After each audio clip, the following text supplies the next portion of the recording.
અરે ભાઈ, તો હું એમ કહું તમારા ઓડિટરે લોલમ લોલ કરી એમ તમે પૂછું પેલા અહીંયા ગામમાં આવતા પેલા એમ ન હોય ને. તમારી નિમણૂક થઈ એટલે તમે સીધું ગામને બોલાવી લીધું. હું શું કહું, તમારા ઓડિટ અરે ભાઈ, નોટિસ તો તમે મન ફાવે એવું લખી નાખો. તમે સરકારના માણસ છો, મજા આવે કામ એમનો થોડો કાયદો કામ કરશે. સાંભળો પેલા, તમારા ઓડિટરની ઇન્કવાયરી કરી તમે. તમારા આટલી હવે મોટા પ્રાઇમરી બેઝી નથી. પહેલા તમારા ઓડિટરને પૂછવું પડે. તમારા ઓડિટરે ચોરી કેમ પકડીને પગાર લીધો? સાંભળો પેલા, તમારો બેંક ડિસ્ટ્રિક્ટ રજિસ્ટરના ઓડિટર છે, બેંકના ઓડિટરો છે. 2-5 વર્ષ સુધી બેંકોમાં મંડળીની ચોરી થઈ. એ ચોરી તમારા ઓડિટરે પકડી નહીં એટલે એનો ડામ આવ્યો ખેડૂતો ઉપર. હવે તમે નવા કાગળિયા સહી સિક્કા નીકળી ગયા છો. તમારા ઓડિટરની ઇન્કવાયરી કરી કે એને ચોરી કેમ ન પકડી ઓડિટમાં? મેં આપને શું કીધું? તમારા ઓડિટમાં હું બધું જ સાંભળ્યું. હા સુધી જ રહેવાનું. હવે બીજો મુદ્દો કે એફઆઈઆર પ્રમાણે મંડળીમાં 3,45,00,000ની હાથ ઉપરની સિલક છે, જે મંડળીના પ્રમાણમાં ઘણી વધારે હાથ ઉપર સિલક છે. આટલી બધી હાથ ઉપર સિલક રાખી શકાય નહીં.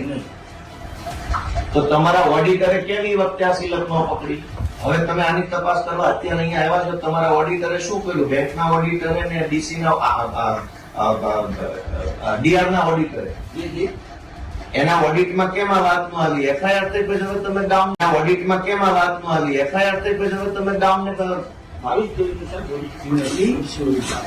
એનો અર્થ બીજી ચોરી થયા તમારી. 22-23 નું ઓડિટ જો 25-26 માં ન થયું હોય તો તમારા ઓડિટરો કરે શું? 22-23 નું ઓડિટ 25-26 માં નથી થયું. એનો અર્થ એવો કે બધા કામચોર ભેગા થયા છે. 22-23 નું ઓડિટ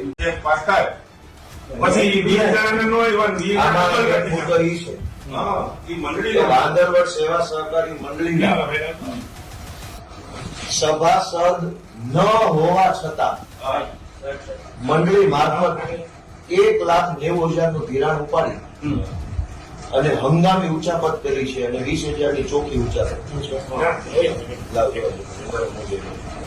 તમે આ નોટિસ આપી છે બરાબર ખેડૂતોને આ બધી. હવે ઉધારો હું તમારે જો સામાન્ય માણસ છો તમે હું સામાન્ય માણસ છું. અમે ખેડૂત નથી. અમને ડીલ મળે છે, અમને મદદ છે. લઈ જો આ ભાઈને કેવું કર્યું એને આ દાખલો જોવા જવા માટે સાહેબ છે. એના માટે તમે એક આપો 6,90,000 ધિરાણ ભરવા બાકી છે. બરાબર 6,90,000 લીધા. લાવો એને 43,90,000 રૂપિયા નીકળ્યા. સમજ્યા? એટલે અમે શું કરતા હતા કે તમે પ્રૂફ લઈ આવો કે આ બે ક્રોસ વોટિંગ થઈ. સમજ્યા? હું કીધું સમજી ગયો છું અને એ સમજી ગયો. તમે સમજો તો આગળ હોય. તમારે સમજવાનું. એટલે અહીંયા એને ક્રોસ વોટિંગ ફેરોસ કરવા કરી આવો. અહીંયા અલગ આવે છે, અહીંયા અલગ આવે છે, અહીંયા અલગ આવે છે. ત્રણે અલગ બતાવે છે. ખાતામાં અલગ બતાવે છે. તમે આખી વાત નથી. તમે છે ને એક તો સરકારી ખુરશી પર બેઠા છે ને એટલે તમને એમ લાગે છે તમે જે વિચારો એ કાયદો છે. આમ નો માની રાખે.